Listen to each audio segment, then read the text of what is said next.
Hello friends, welcome to exam alert YouTube channel. Exam alert YouTube চ্যানেলে তোমাদের সকলকে স্বাগত জানাই।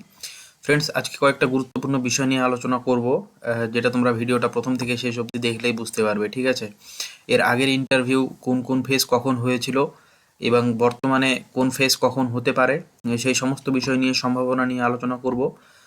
ঠিক আছে, তো তোমরা ভিডিওটা প্রথম থেকে শেষ অবধি দেখো, তাহলে কিন্তু সমস্ত জিনিসটা তোমরা বুঝতে পারবে।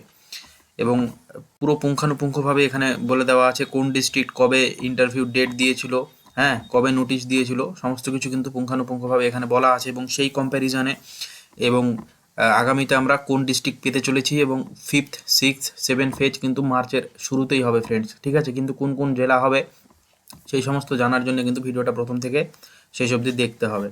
ঠিক আছে, তো চলো আর কথা না বাড়িয়ে শুরু করি। তার আগে তোমাদের বলবো, চ্যানেলটা কিন্তু সকলে একটা সাবস্ক্রাইব করে নেবে এবং টেলিগ্রাম চ্যানেলের লিঙ্ক ডেসক্রিপশনে দেওয়া আছে, সেখান থেকে তোমরা সকলে টেলিগ্রামে জয়েন হয়ে যাবে নতুন নতুন আপডেট পাওয়ার জন্য।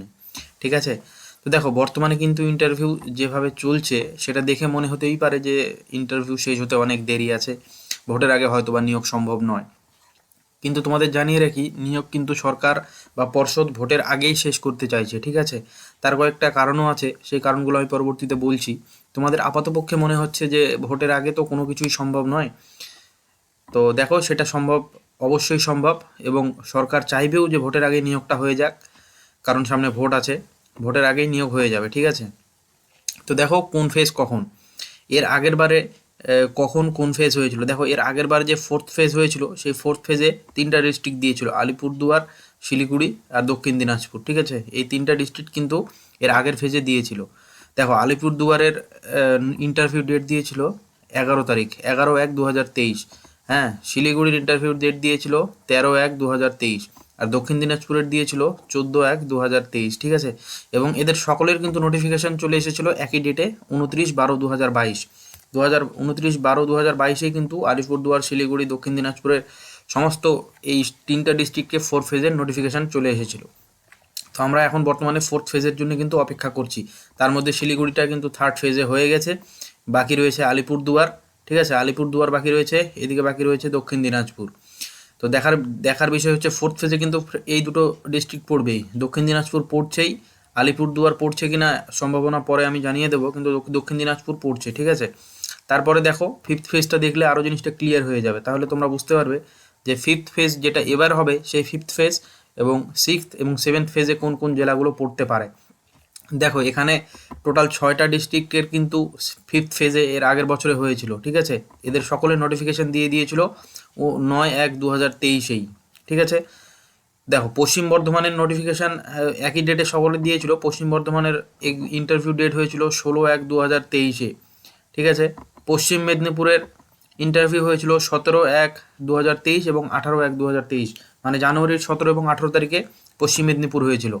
জলপাইগুড়ির হয়েছিল 24/1/2023, কিন্তু জলপাইগুড়ি এইবার হয়ে গেল, সঙ্গে উত্তর দিনাজপুর, এই দুটোই কিন্তু আমাদের 3rd ফেজে হয়ে গেল। ঠিক আছে, এর উত্তর দিনাজপুরের পড়েছিল 27/1/2023-এ।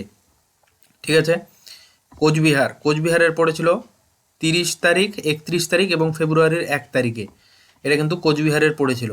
আর বাঁকুড়ার অনেক স্টুডেন্ট ছিল, সেই ক্ষেত্রে বাঁকুড়ার 4 দিন লেগেছিল, 7, 8, 9, 10 ফেব্রুয়ারি, 7, 8, 9, 10 কিন্তু বাঁকুড়ার লেগেছিল। ঠিক আছে, তো এইখান থেকে আমরা একটা আন্দাজ নিতে পারি যে এর পরবর্তীতে আমাদের কোন কোন ডিস্ট্রিক্ট পড়বে।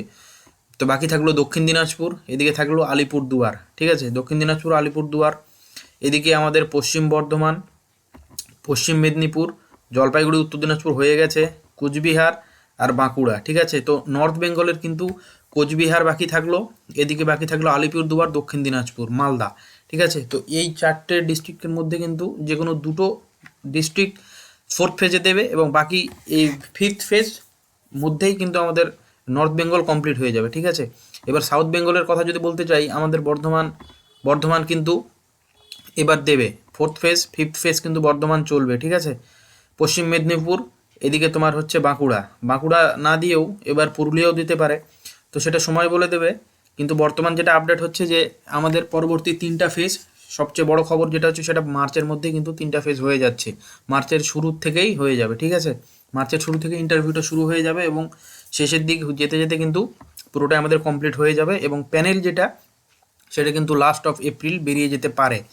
এটাই সম্ভাবনা। বর্তমানে যা খবর, ভোটের আগে কিন্তু প্যানেল বেরিয়ে যাবে। অ্যাকচুয়ালি ভোটের আগে প্যানেল বেরিয়ে যাবে কথাটা বলতে, ভোটের আগে কিন্তু নিয়োগ সম্পন্ন হয়ে যাবে, মানে স্কুল পেয়ে যাবে। ঠিক আছে, তো তোমাদের সমস্ত আপডেট আজকে দিয়ে দিলাম। সকলে কিন্তু মন দিয়ে প্রিপারেশানটা নাও, সকলের কাছে আর বেশি সময় নেই। তোমরা সকলেই বুঝতে পারছো, সকল কিছু আমি দেখিয়ে দিলাম, তোমাদের কাছে বেশি সময় নেই, সকলে ইন্টারভিউয়ের জন্য প্রস্তুতি নাও।